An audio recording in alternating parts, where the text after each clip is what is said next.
So why are human beings evil? But they think it's for the best. So could you describe that as pride, greed, or selfishness? Would that be accurate? Yeah, it could be. It definitely pride. So now let's bring it to you. Do you think you have the same problem? Proud. Yes, I think I am proud of what I did. Selfish. I think we're all selfish a little bit. Yeah. So now to bring it to you specifically, do you think you've ever told a lie before? Yes, definitely. When we tell lies, we're doing it normally out of selfish motivation, self-preservation. Yeah. What about stealing? Do you think you've ever stolen anything? You mean materials? Well, downloading music from the internet. Yeah, yes, I did. Right? I did. Yes, I did. And why did you do that? Because it was free. That's right, because you didn't want to pay, right? Yeah, I didn't want Another to pay, expression no. of selfishness, Yes. right? Or greed. Now, what about this one? God says, do not commit murder. Now, I assume you haven't, but the reason I raise this is he says when you are angry with someone, when you insult someone, you commit murder in the heart. Yeah. Do you think you've ever done that before? Oh, definitely. Definitely. Because sometimes you can do it and you don't even realize it. Looking with sexual desire, God calls adultery in the heart. That would include watching pornography or lusting after someone on the street, sex before marriage even. Do you think you've done any of those things? Yes, I did. Yeah. So here's the problem. I promise I'm not judging you. I'm guilty too. No, that's okay. But you see, if we look at ourselves, granted, yes, we can point to all the other selfish people and selfish actions others have done, but if we look to our heart, we're selfish liars. We're selfish thieves. We're selfish, sexually immoral, selfishly murderers at heart, right? And so see the problem? We have the same problem as every person in the world. Yeah. Yes. And it's the root cause of every problem. Wars, slavery, racism, whatever, even terrorism, go down the list. All of these problems in the world are based on human beings thinking of themselves first, others second. Yeah. So, let's go to number one. Yeah, right. What do we deserve because of our selfishness? I think we deserve to have more chance to improve ourselves. Maybe I'll put this example before you. Imagine I drive down this road beside us and I get caught speeding. What do I deserve for my action of speeding? By the law, you deserve like a ticket. You deserve something to pay. The law doesn't care about how we've tried to declare to ourselves that what we do is good. The law cares about our actions. And you see, what do we deserve for breaking the law? Punishment. So I'd put before you that because we've gone and disobeyed God's law, we deserve punishment. If I get caught speeding and declare I'm never going to speed again, now do my best not to speed. I go to the police office, I apologise to them, I ask for their forgiveness, and I try hard never to speed again. Does that pay my speeding fine? It's supposed not to. If I donate money to charity, if I make sure I do all these good things in my life, looking after people, caring for people who get hurt, does that pay my speeding fine? It's supposed not to. My speeding fine is only paid when the justice is satisfied, when my debt is paid. And do you know what God has said the penalty for our sin is? I'm trying to translate it. Oh, yeah, it's yeah, kind of you're hard doing for really me. well. Yeah. It's kind of hard for me. I think it was hell for eternity or something like this. So now the opposite end though, if you're not paying the debt, Yeah. do you know what God has done to pay the debt that you owe? No, I don't. No. So, have you thought much about Easter? Do you know what Easter's about at all? It's about Christ who has forgiven the people who hurt him because of on the cross or something like this. Yeah.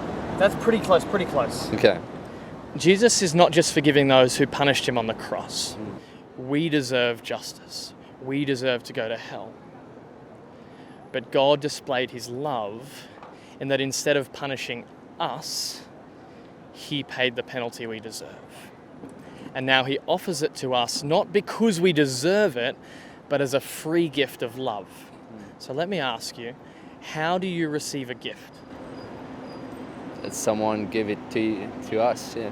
That's right. You don't earn it, you don't make yourself worthy of it. Someone simply says, have this, and you accept it. That's what God does. He offers you and me and every single person forgiveness on the basis of him paying the debt. Jesus uses this phrase, because you accept the gift by trusting in Jesus. So Jesus says you must believe in him, or in simple terms, you trust that his death on the cross pays for your sin. So let's look at that word trust or belief, because it's crucial. What do you think it means to trust in or believe in Jesus? Trust mean put your belief in something. I'll put this example before you, it'll help. So imagine I'm on an aeroplane. The plane's going to crash, it's descending towards the ground rapidly, and I'm in trouble. But someone walks up to me, puts a parachute in my arms and says, trust in this parachute and you'll be saved. So my question for you is, in that scenario, to phrase it two different ways, what does it mean to trust in the parachute? Or in other words, how do you get saved by the parachute? You have to think that it's true, because if you don't believe that the parachute could work, you're not going to try it and you're going to die. You just said, though, you have to believe that it's true. Yeah, you have to. Let me ask you, is believing that parachutes are able to save you enough to be saved by one? Now you have to do actions. Not quite actions. You actually have to... Yeah, but you have to open the parachute and do something with it. You have to put it on, right? You actually have to rely on it. Yeah. That's what it means to trust in the parachute. It's not just to intellectually believe that parachutes exist. Not just to believe or to say that I think they can save. You actually have to be relying upon the parachute in order to be saved. Do you see? Yeah. So that's what it means to believe in Jesus. You have to be relying upon Jesus and what he did on the cross to be saved. Does that make sense? Yeah, it does. But this is what I put on you, just very quickly, just to check. How does someone get to heaven according to Jesus? How do you have your sin forgiven? Your sin forgiven? Yeah. You have to improve yourself the way it's written in the Bible. Really? Let me think about it. Remember we talked about that, remember? If I get caught speeding and I try never to speed again, I'm not forgiven of my speeding fine until someone pays the debt. So in the same way, if I get caught sinning and I try and improve, that doesn't take away my hell punishment. No, it's not, no. So I need someone to pay my debt.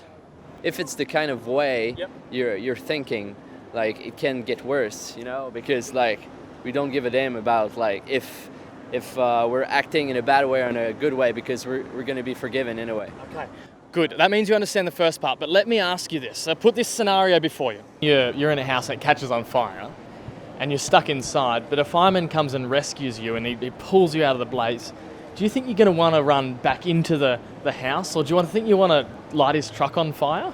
If you're not an idiot, you shouldn't. So you see, this is like the Christian life. It's not that we do something or work towards being saved. Rather, we're saved, and then out of gratefulness, we want to serve and thank the one who saved us. Does that make sense? Makes sense. It's yeah. So let's pull this all together. Let me ask you this. Mm-hmm. Imagine today you realize you're guilty like the rest of us. You realize you're headed for hell, and you trust that Jesus paid for your sin on the cross. But then on your way, you trust that he paid for your sin, you trust that you're forgiven, but on your way home today, you do one more thing wrong and you die a couple of minutes later. Where would God send you, heaven or hell? If I believe in what you believe, it'll probably send me to heaven. Good. That means you understand the gospel. So let me ask you, this is where it all points to you. When are you going to trust that Jesus paid for your sin? Oh, I don't say I disbelieve it. But when are you going to trust him? When? I don't say that I don't believe in. I don't say that I don't believe what you say to me. But are you trusting in it? Because think back to that parachute analogy. If I'm on a plane and I jump out of the plane, leaving my parachute on the seat saying, I don't say that I don't believe it, I'm going to hit the ground as hard as anything. Until I am believing in the parachute, relying upon that parachute, I will never safely get to the ground. So my question is, when are you going to trust in or rely upon what Jesus did on that cross to get you to heaven? When? Yeah. Like when about like after this interview? Yeah, when? What time? At what time? I don't know. I'm definitely going to think about it, but I don't know when.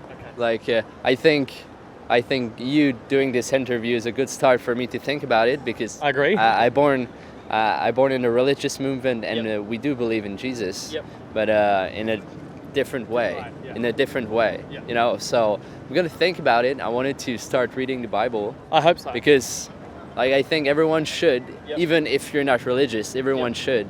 And so this is what I hope that you think about every Easter after this one. Easter will be one of two things. Number one, the reminder that God came into this world and punished himself for your evil so that you can be with him eternally. Or the reminder that your debt is outstanding and you must pay it on that day. And your choice, your trust that Jesus paid for your sin, or your rejection of him, or your passivity to him, determines where you go to heaven or hell. And I really, really hope that you walk away from here today knowing that you could die at any moment and that trusting in Jesus is your only hope to get to God.